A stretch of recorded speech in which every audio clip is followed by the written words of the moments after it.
In this video, we are exploring the concept of acculturation or cultural assimilation in New France. In a colonial setting, power is always unevenly distributed. Acculturation is the process by which the norms, the traditions, the religion, and the language of the colonizer are imposed, acquired, and internalized. In the 16th and 17th century, French voyagers, especially the Jesuit missionaries, first assumed that the differences between them and Aboriginal societies were linguistic and cultural. In his Relation, Jean de Brébeuf tells prospective visitors to the Huronia mission in the 1630s that they will need to make themselves once again school children in order to better immerse in the Wendat language and traditions. That attitude soon changed. By the early 18th century, the French concluded that their cultural differences between Europeans and their Wendat, Algonquin, or Seneca hosts were in nature. Culture was not acquired over time. They now thought it was innate. And a Eurocentric perspective came to dominate relations between French settlers and Aboriginal peoples.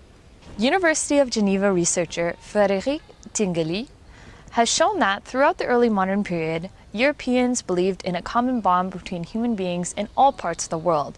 However, that common bond has never been an equal partnership. As early as 1603, Samuel de Champlain emphasized that the assimilation of Aboriginals was necessary to increase the colonial population to ensure peace among all players in North America.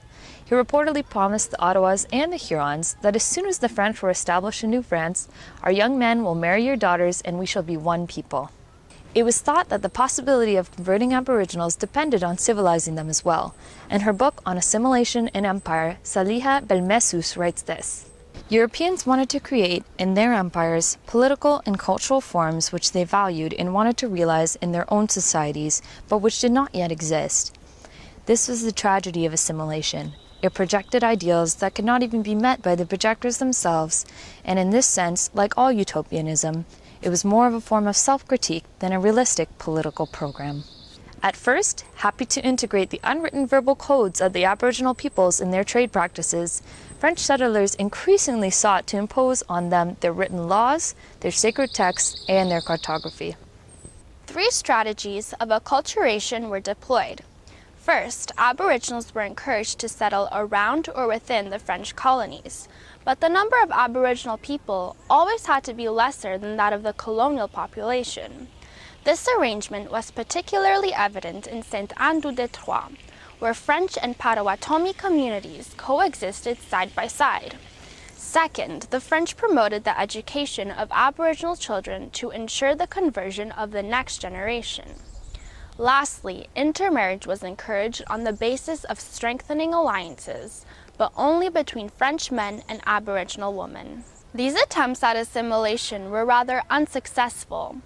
Aboriginal people, especially the Algonquins and the Wendat, certainly did not feel inferior to the French, and they did not believe that their socio-cultural practices were inferior to those of the French voyagers.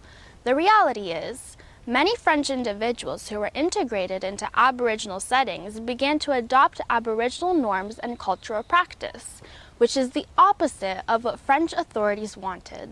Acculturation is a fundamental element of colonialism.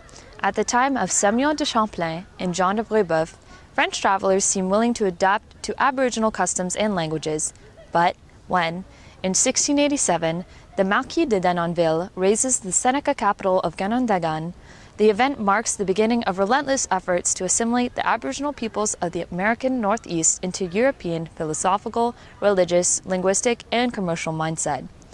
In many ways, powerful forces of domination were coming together during that period. It is no coincidence then that, 2 years earlier, in 1685, in other parts of the continent, the same French authorities introduced the Code Noir, an attempt to legitimize the burgeoning transatlantic slave trade.